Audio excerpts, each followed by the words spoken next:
Good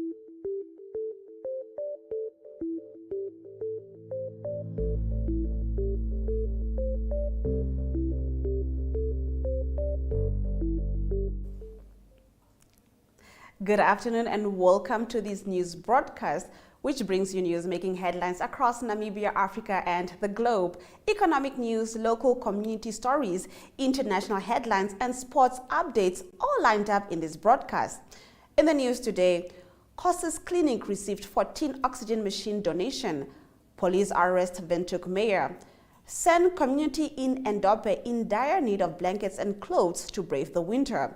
150-kilometer fundraising walk through Namibia's remote northwest Kunene slated for next week. We also take a look at the news headlining today's daily newspapers, bring you sports and economic news and more international headlines.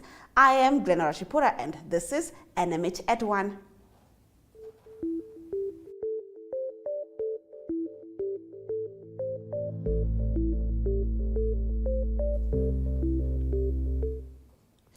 In today's midday news update, Windhoek Mayor Khoses was yesterday arrested and allegedly assaulted by police in Okahandja Park yesterday, according to her, after intervening in an altercation between a police officer and residents in the area. Khoses stated that she was taken to the Vanaheda police station where she was to be charged. Namibian Police later released a statement in which they state that a member of the public, who was later identified as Windhoek Mayor, flashed her middle finger to a driver of a police vehicle, which sparked an argument that led to her arrest. Now, the police further stated that she was released at the place of incident on instruction of the Vanaheda police station commander after he was alerted by the mayor's driver that she had been arrested. Now, the police statement alleges that the Khoses then drove and went to the Vanaheda police station herself and opened charges of crimen injuria, unlawful arrest, and common assault. Now, the police has also promised a detailed report of what happened at the incident. Moving on, an 80-strong community of San people living at Eendobe in the Okongo constituency of the Hangwena region are in dire need of blankets and clothes to beat the winter cold. The majority of them sleep on thin mattresses, while others don't own a single blanket. They are requesting Good Samaritans to assist them. They are also housed at the Sen Center, which is part of government's efforts to assist the group of marginalized people built at Eendobe village in 2005 on former Deputy Prime Minister Libertina Amadile's instruction. The group's 29 two-room houses accommodate about 5 people per household, while some houses more. Do stay tuned for visual news right after the break.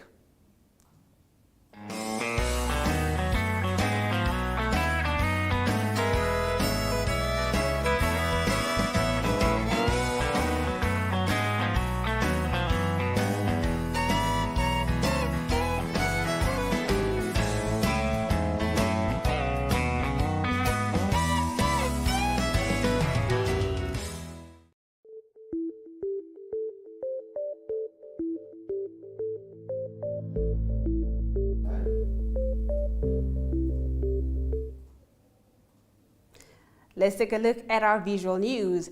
Atomic Graphite donated 14 oxygen machines to the Khoses Clinic to help health workers with combating the COVID-19 virus. Monique Adams has more. Atomic Graphite would like to officially hand over the 14 oxygen machines to the Khoses Clinic, and we urge and encourage our frontline soldiers to continue fighting the battle against the COVID-19 virus. I would also like to remind our frontline soldiers to remember that these oxygen machines that we'll be donating today is only a tool, and it is only useful as the hands that uses it. And I thank you so much.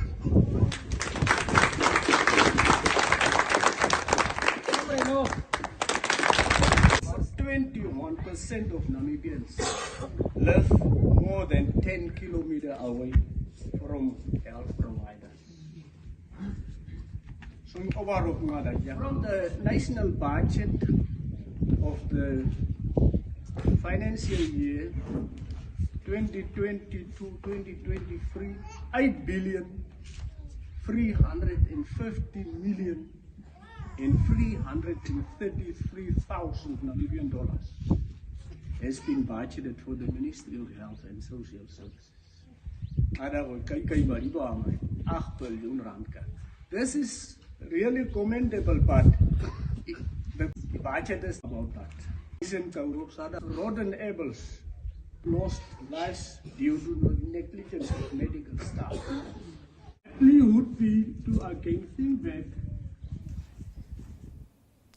A fundraising walk of 150 kilometers through Namibia's remote northwest Kunene region takes place next week.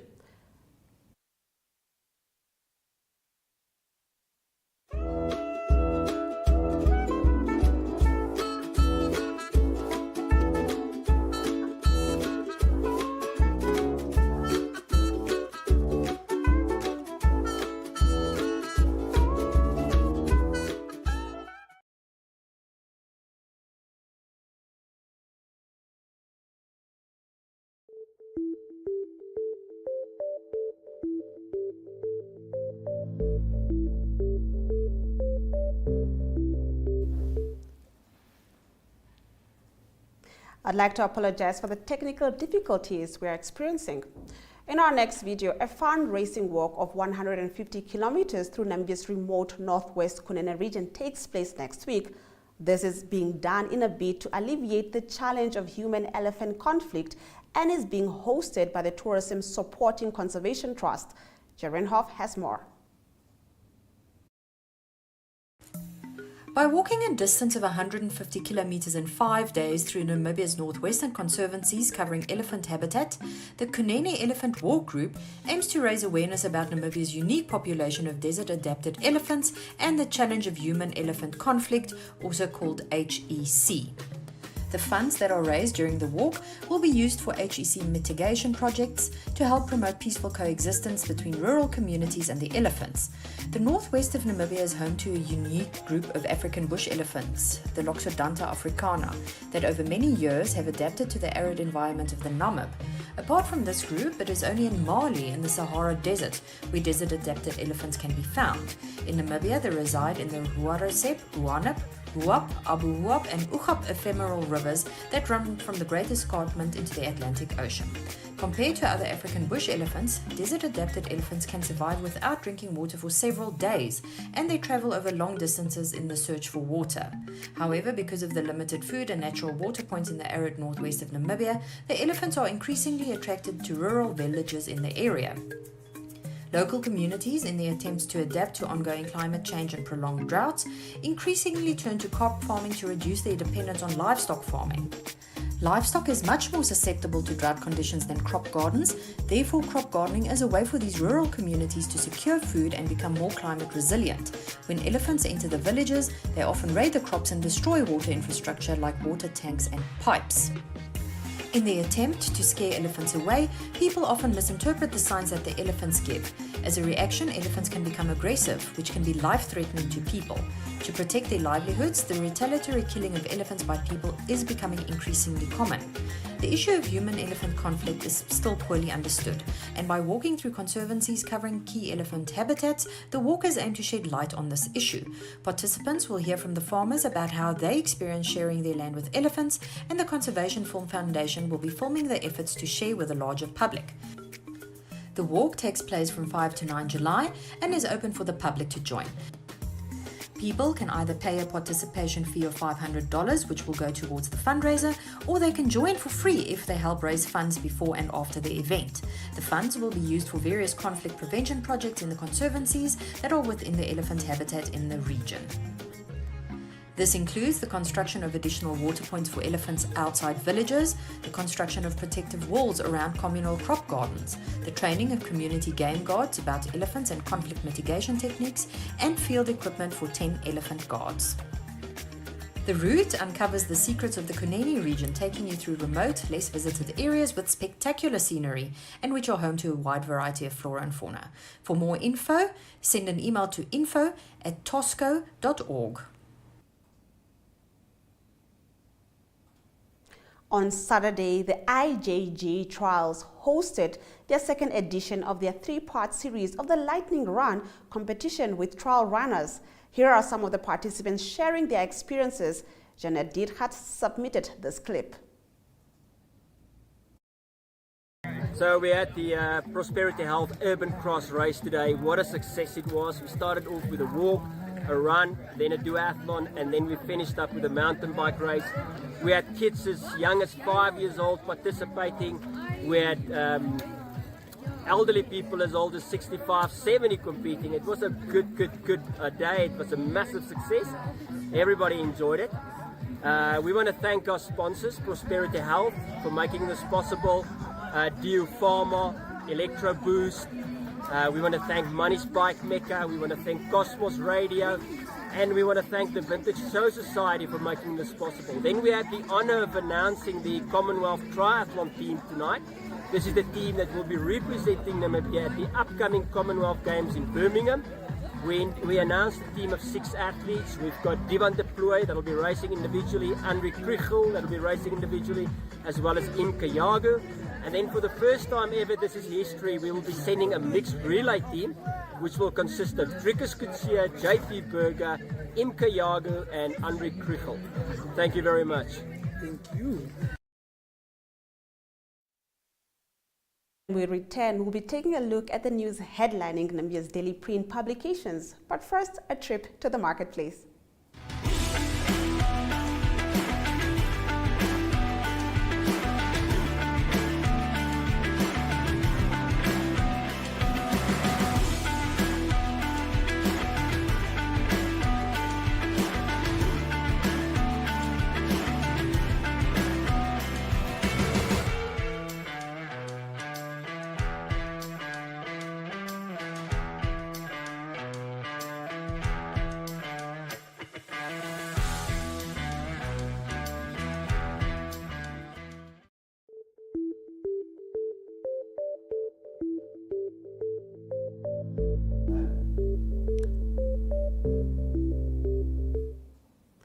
Thank you for staying with NMH at 1 inside today's daily newspapers. Headlining the Namibian Sun, cabinet and line ministers have been accused of dragging their feet in the appointment of board of directors for a number of state-owned enterprises, some of which have been operating without a board for months.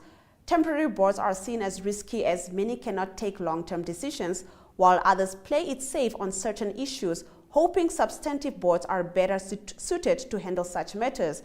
Now, boards play a central function in the corporate governance and performance of parastatals. They have the ultimate responsibility, including through their fiduciary duty, to develop corporate strategies and oversee an entity's performance. Cabinet has also come under fire for allegedly failing to enforce its own resolution that no sitting CEO of a parastatal should be allowed to serve on the board of another parastatal.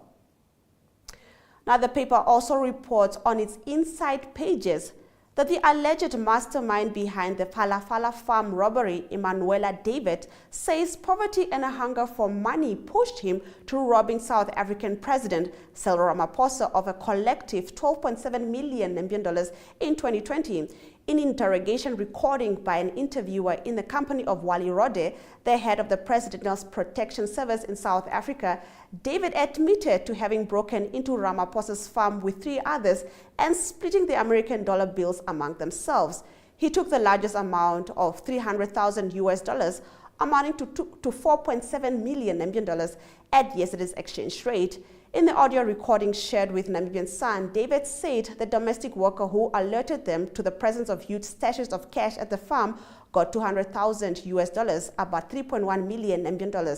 It's poverty that pushed me to do that. You see, I am hungry for money. It's not like I killed somebody. It is what it is, he told the interrogators.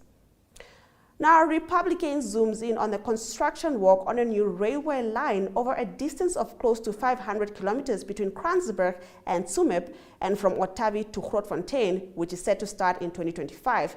The project will be funded by the African Development Bank Group. It will replace the old Cape Gauge railway track that has reached the end of its lifespan. Now, the Electoral Commission of Namibia has announced its new strategic plan for the period up to 2027. According to the Republicans' page 3, the Elsin Gihekemba said that voting in Namibia will continue to be done using ballot papers until a solution to the lack of electronic voting machines, voter-verified paper audit trails can be found. She also said that the Commission intends to encourage 100% of registered and qualifying voters to go and vote by the end of the 5-year plan.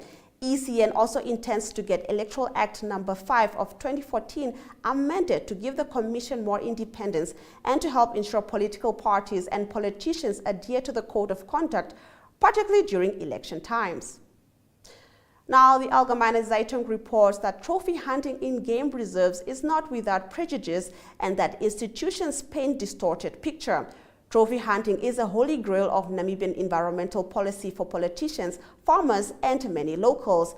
The prevailing view that it is necessary for sustainable conservation is full of self-serving bias, according to a study published in the scientific journal Society and Natural Resources.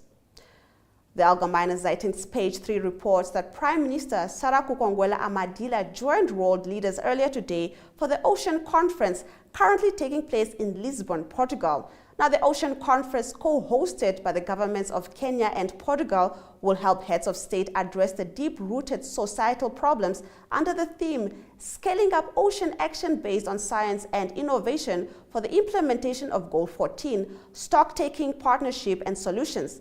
She is expected to return on the 30th of July 2022. Do stick around for more newspaper review after the break.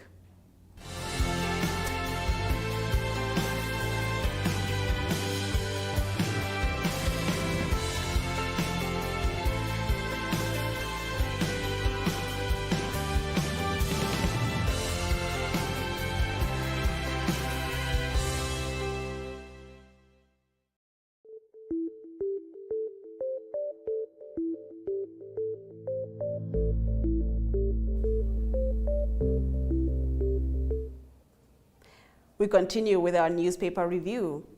The Namibian reports that the electronic voting machines that were at the heart of the opposition candidates challenging the outcome of the 2019 presidential election will be gathering dust for at least another 5 years. According to the paper, this was confirmed by the Electoral Commission of Namibia, which states that there is no money to implement voter-verifiable paper audit trail technology for the EVMs that the Supreme Court ruled is pre-requisite for their use.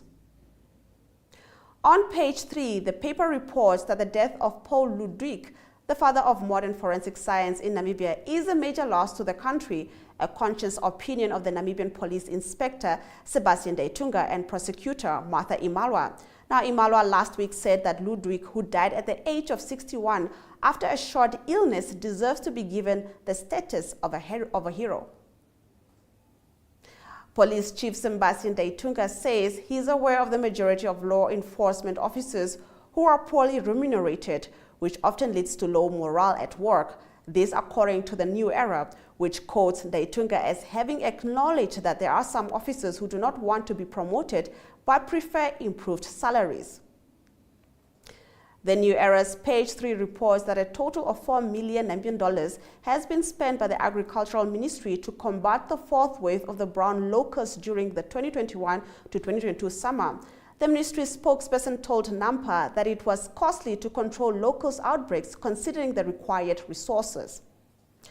The Economics Focus Market Watch updates the Fitch Ratings downgraded Namibia's long-term foreign currency credit rating to BP and changed the outlook from negative to stable on Friday, June the 24th. In order for Namibia to get a sovereign credit rating upgrade, the ratings agency wants to see either progress on fiscal consolidation that leads to a reduction in the government debt to gross domestic production ratio over the medium term, or stronger medium-term growth prospects which supports fiscal consolidation efforts.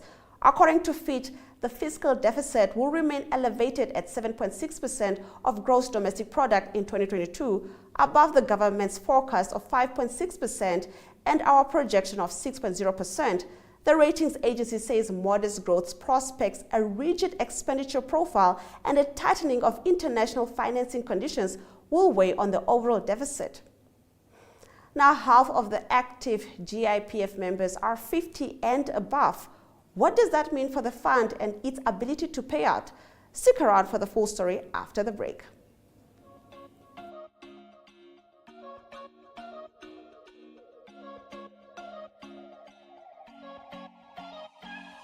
Careers Bistro focuses on the movers and shakers in the corporate world. It takes the content of the Careers Hub that is inserted every Friday in the 3 NMH dailies, Republican, Namibian Sun, and Albinism to viewers on social media. This show is broadcasted on NTV, 1up2.com, and cross-shared on the following Facebook platforms: Careers Hub, The Republican, Albinism, Namibian Sun, and Namibia Media Holdings.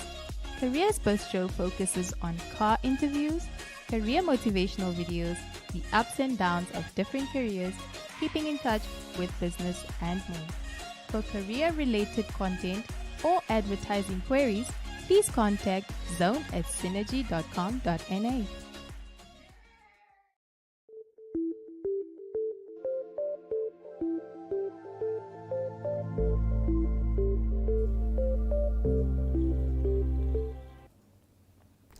In our economic news today, at least 52.5% of the government institutions' pension funds' active members will retire in the next 10 years.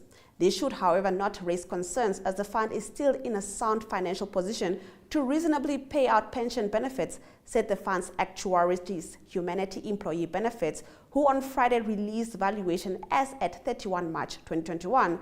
Not only is the biggest member group in their 50s, but the average age of active members is 41 years and 6 months.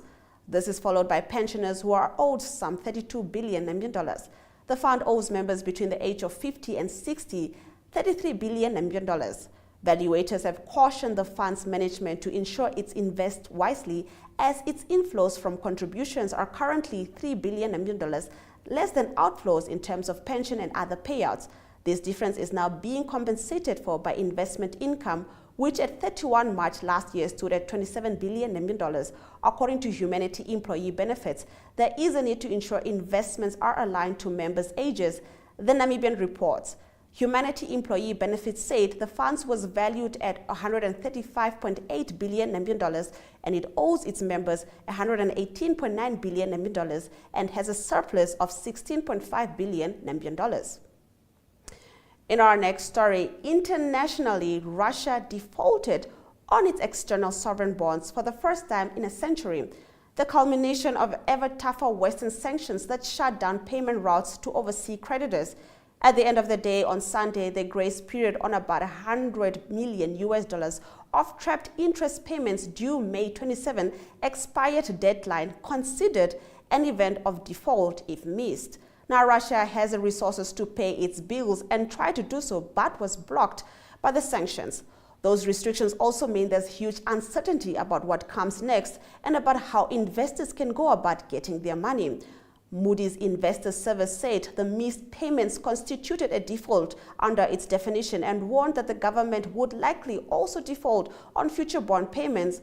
Moody's and other assessment firms no longer rate Russia due to sanctions. Let's take a look at our indicators.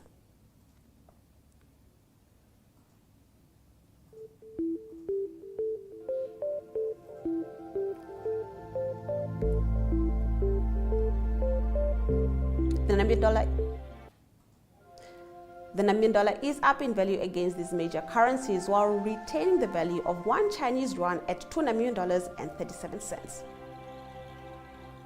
Shares of Capricorn Investment Group will now cost 1.60% more on the NSX.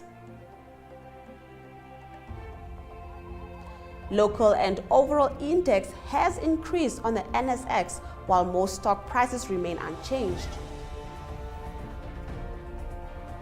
Most of these major commodities are up in value while platinum prices have dropped by 0.22%. Over 30 villagers killed in Cameroon while in Malawi. A court has sentenced 12 people for murder and transecting human tissue of a man with albinism. Stick around for these stories and more.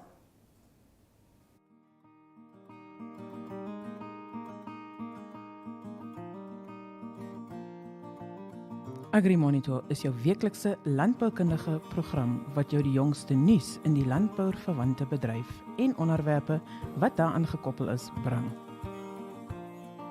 Vir enige advertensie of nuusverwante navraag, kontak agrimonitor@synergy.com.na.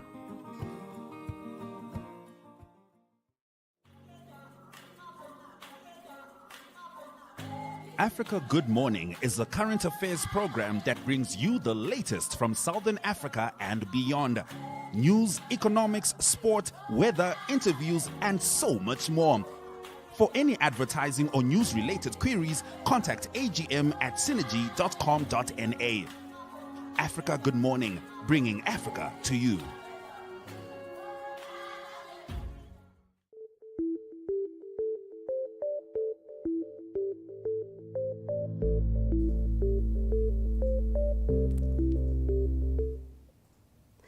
Let's take a look at news stories from across the continent. A Malawi court yesterday sentenced a Catholic priest to 30 years and several other people to life in prison over the gruesome 2018 murder of a man with albinism.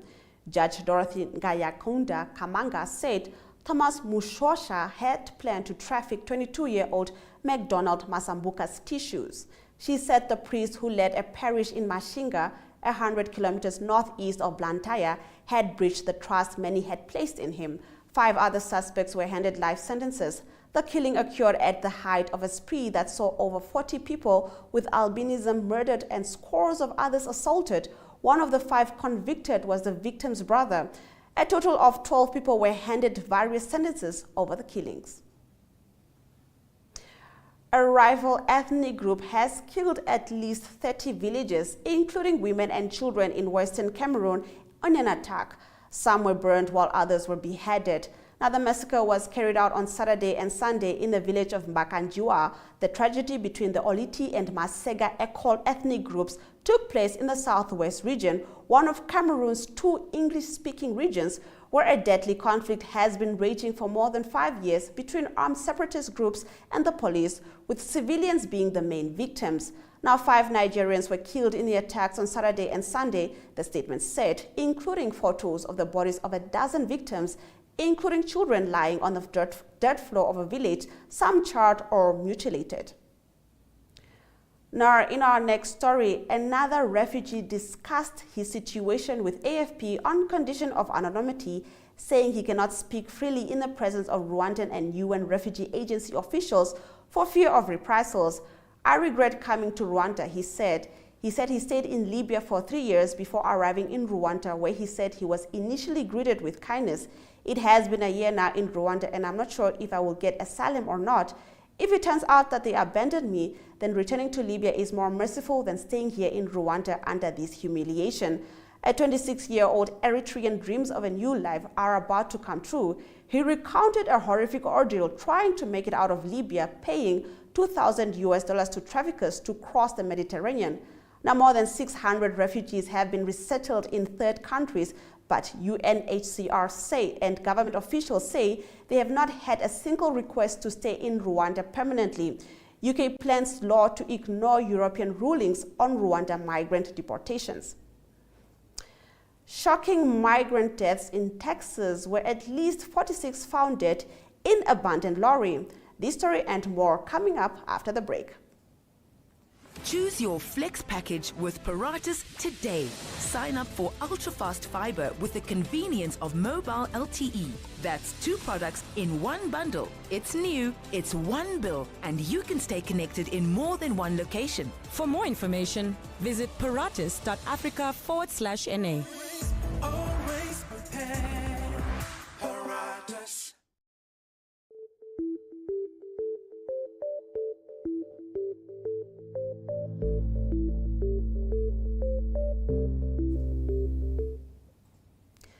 Let's take a look at our international news.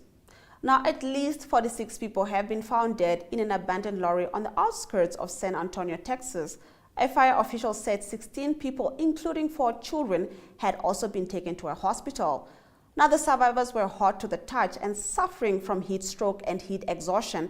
San Antonio from the US-Mexican border is a major transit route for people smugglers. Now, human traffickers often use lorries to transport undocumented migrants after meeting them in remote areas once they have managed to cross into the United States. Now, emergency responders initially arrived at the scene after responding to reports of a dead body. San Antonio Fire Chief Charles Hood told reporters. He added that the vehicle, which had been abandoned by its driver, had no working air conditioning and there was no drinking water inside it. 3 people are being held in custody and the investigation has been handed over to federal agents. In our next story, Pakistan has sentenced one of the men linked to the Mumbai attacks to 15 years in prison for terror financing unrelated to the 2008 assaults, according to court documents viewed by the Associated Press agency on Monday. Sajid Majid Mir, 43, was arrested in 2020 and sentenced in May this year, according to the documents, but his detention and sentencings were never disclosed by Pakistani AP said.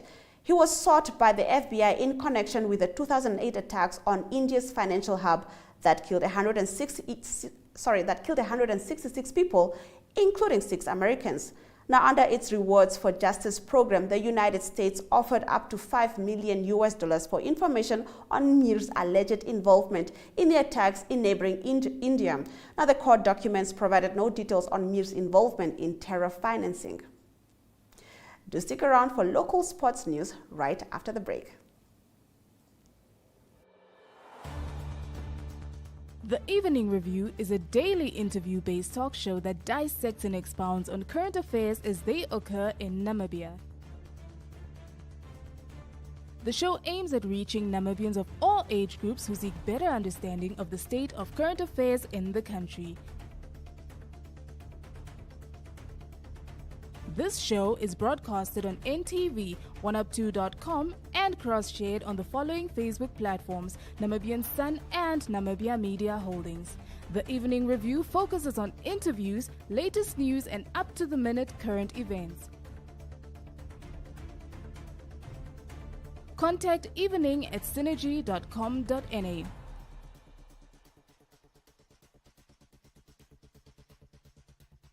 Evening Review, unpacking today's pertinent issues.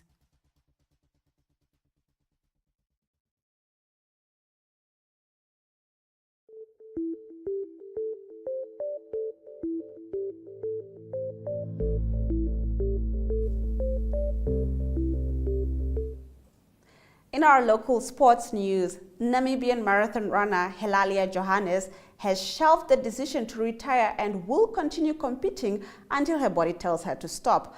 After the 2021 Tokyo Olympics, Johannes had decided to retire from professional running, but has now confirmed to NMH's sports desk that she has pulled back on her decision and will continue running until, in her own words, her body tells her to stop. Just last weekend, she took second place overall in the 10 km per Women's Grand Prix Series in Durban. Now, the Namibian Equestrian Federation is sending 2 riders to the 2021 FEI Jumping World Challenge final, which will take place in Plovdiv, Bulgaria, from 27 to 31 July. Riders from 10 regional zones across the globe have qualified for the challenge. Julino Sporting President Nelson Lewis said the vision for the female team is to develop them up from the lower leagues until they become one of the biggest clubs in the country. Right after the break, we take a look at sports news from the international scene. Do stay with us.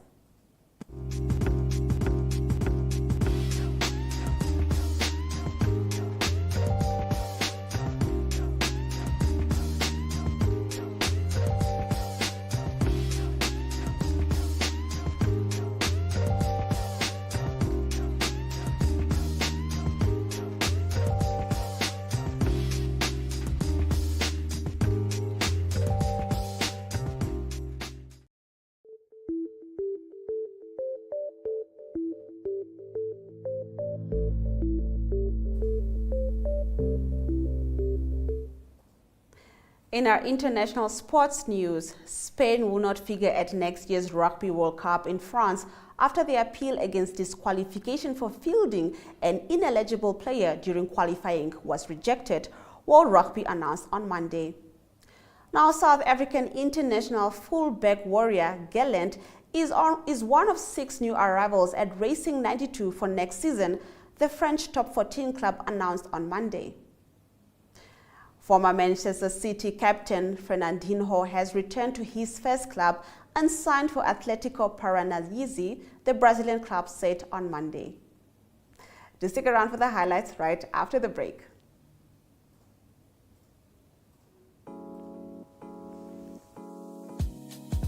My.NA Property Show provides viewers with the best in-class content, engaging interviews, as well as a showcase of the latest property-related products and services. If you would like to feature your brand or your campaign on this platform, contact My.NA at synergy.com.na. My.NA Properties, more than just a roof over your head.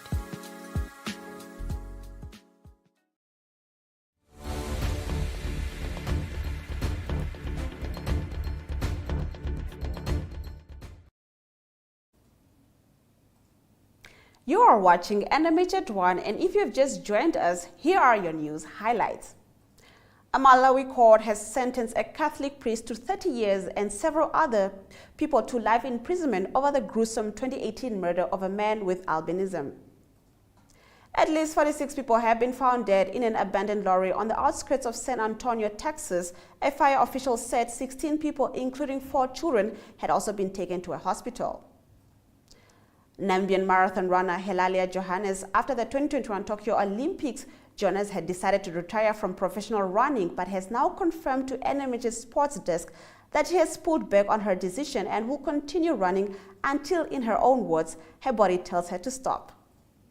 Those have been your highlights. Thank you for staying with NMH at 1 and spending your lunch hour with me, Glenn Rashipura. Remember to tune in every weekday at 1 p.m. as we take you through the latest happenings in Namibia and beyond. Do stay with us for a compilation of news from across Namibia in our regional review segment.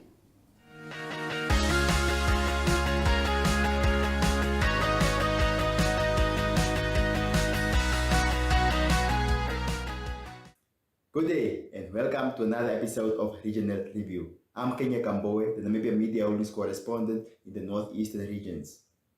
On today's show, we'll be sharing with you highlights of events unfolding in the Northeastern regions over the past week. Meanwhile, in history, today is Insurance Awareness Day, so check out the next video.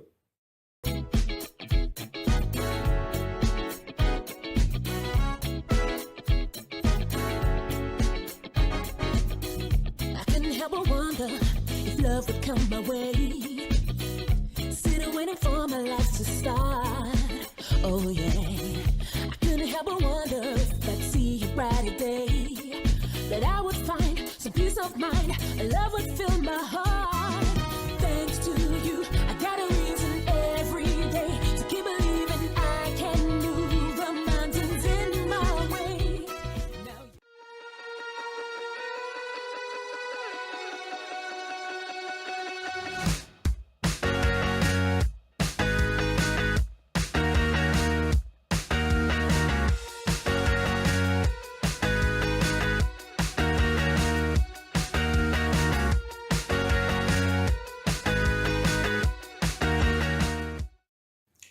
Our first story under review is the memorandum of understanding entered into between Rundu Town Council and the city of Windhoek. This event took place last week Wednesday, and this is what transpired. City of Windhoek. Memorandum of understanding in some of the area will engage with the city of Windhoek in the area of exchanging our staff members for us to be able to see to it that our cooperation is very much strengthening.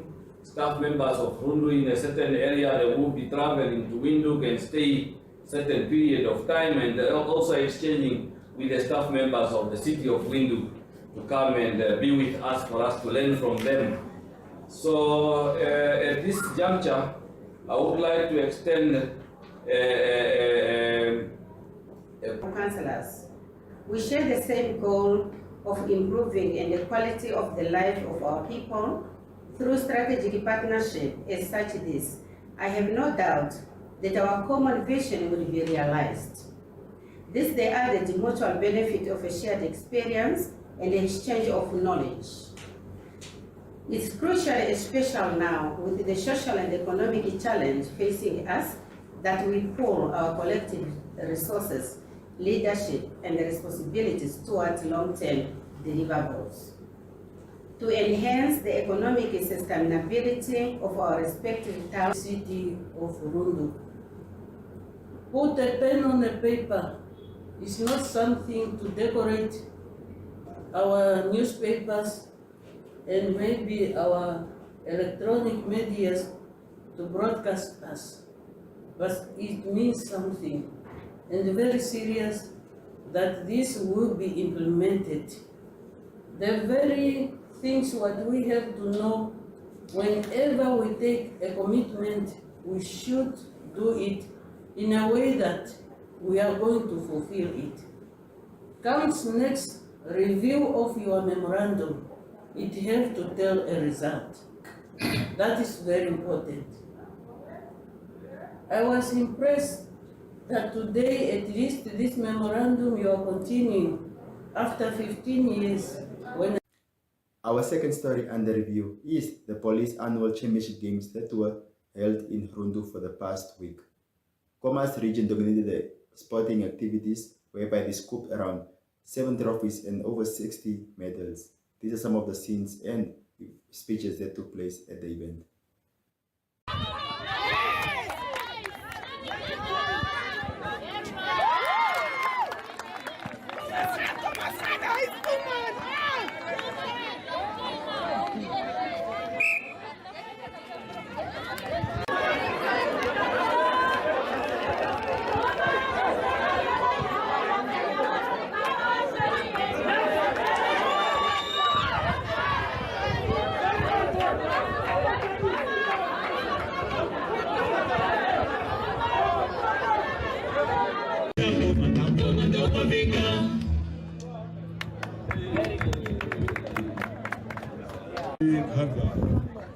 And 14 Zabezi. Can you give it a applause? Come on! Easy. 23.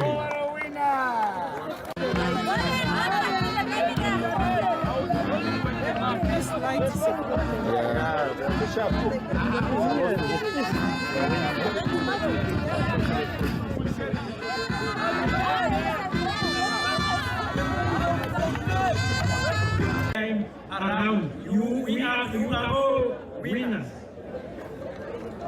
Whether you have won a medal or not, you are all winners in your own right.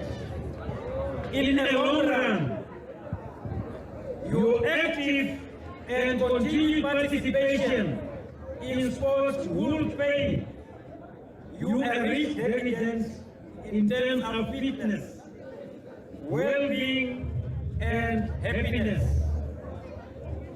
And remember also, if there's no any competitor, there won't be any winner. It's why I say you are not losers, but you were competitor in this very important event. Directors of ceremony, ladies and gentlemen, sport particularly, team sport engender purposeful and meaningful social relationships. We have a need to socially connect with others. This social interaction with our friends and workmates provide our highly desirable security, belongingness, and ultimately happiness. Therefore, Our third and last story is about Julinho Sporting, a Rondo-based football club which has launched a female soccer team.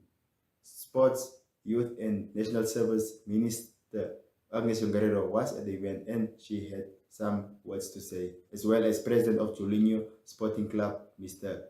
Nelson Luis. Check out the next video. Mr. Luis, can you tell us why we are here today?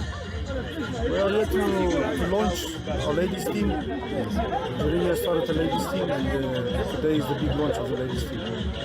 Okay, what is the vision for this team? Where do you see the team in the coming years? Well, as we've done with our A team, we've taken them all the way to Premier League, and we hope to do the same with the ladies team. Okay, and I understand there are also other events like a gala dinner being hosted and all that. Can you just give us a little bit of insight? Yes, after this we're going to have a gala dinner. There will be a lot of VIPs, and officially open and officially announce the start of this ladies team of Kunene. Okay, thank you very much for your time, sir. Celebrate women being actually properly recognized. Ladies and gentlemen, Chulino Sporting Football Club is a proudly Rundu-based football club with the addition of newly launched women's team, which is a welcome addition to the nation building, which His Excellency, our President, Dr. Hage Geingob, proudly champions. Building a sport club that includes women, youth, and men of all ages is a milestone that needs to be celebrated.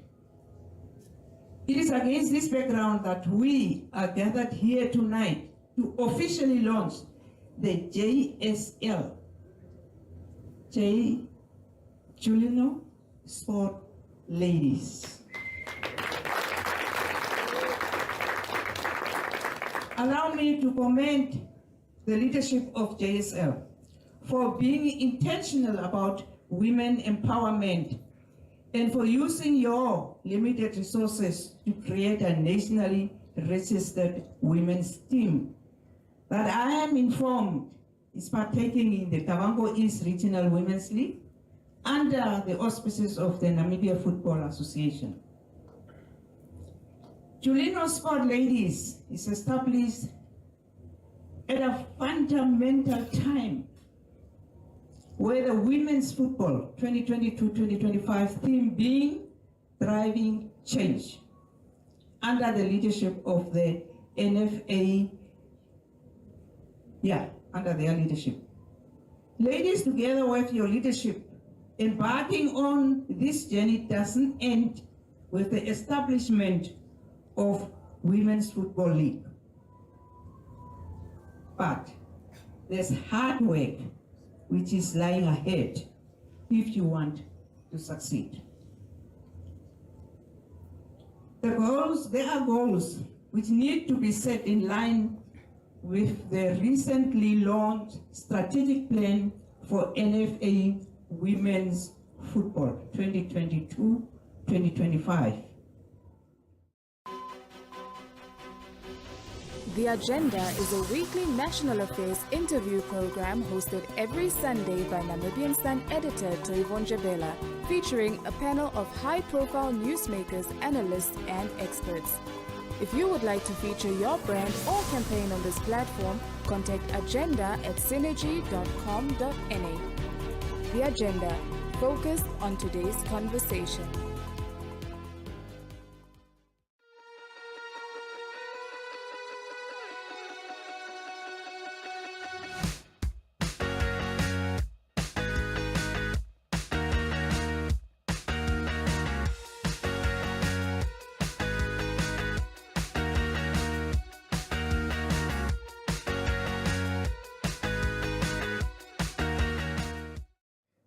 So I just want to find out, as you can see on the agreement, infrastructure development and land delivery is one of the key areas or areas that are going to be looked upon in this cooperation or MOU.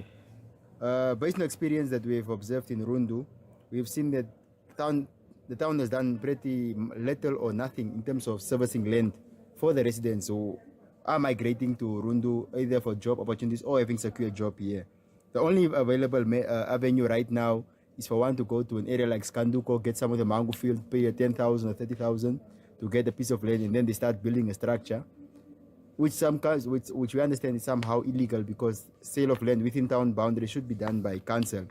Now we want to find out, or Namibian Sun would like to find out, although this is part of the agreement, what is the current status of servicing land in Rundu apart from developers developing houses? And if you can maybe just give us in a nutshell, in terms of budgeting, has council for the current financial year budget for servicing of land so that we can see if there's any hope for the landless to get land? Or should we just all run to the informal settlements where land is available for us? Yeah, no, thank you very much. I think your question just comes at the right time because you have rightfully put it to say the status quo, or previously there was no such provisions made. What we have done, I think if you recall correctly, there was a year Rundu Town Council sold industrial plots. Yes. Now, you should also understand that there was even a directive that there should not be any new projects to be implemented. So in our current financial year, which is ending end of this month, we made provision to service the industrial area for industrial plots. Now, this is the catch. When you bring industries, you generate revenue. This revenue subsidizes provision of housing and land, as opposed to doing it the other way around. So this is the approach we took. We prioritize the industrial area so that we provide service. When we sell these areas, to give us substantive amounts, which will then put in services at the other. And just to add on that is, we have also already submitted a proposal to service a portion of land where we estimate to have around 258 areas, of which 250 will be residential. We have 3 businesses, we have 1 institutional urban, and then 4 public open spaces at a certain portion identified within the town of Rundu. This is now primarily, like you mentioned, if anyone comes, we will have a plot for them for housing development in the future. Of course, the layout will be approved, but the services might be delayed due to financial issues.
Taking a look at the weather for the northeast, Nkrunkuru is partly sunny and beautiful with mild temperatures that will increase somewhat towards the weekend.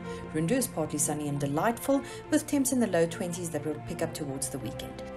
Patchy clouds are forecast for Kongola with a passing morning shower expected on Friday. And finally, Katima is partly sunny and pleasant with temps in the low 20s and picking up over the weekend. That was it from me today. Thank you very much for watching and stay tuned for another episode of Regional Review, same time tomorrow.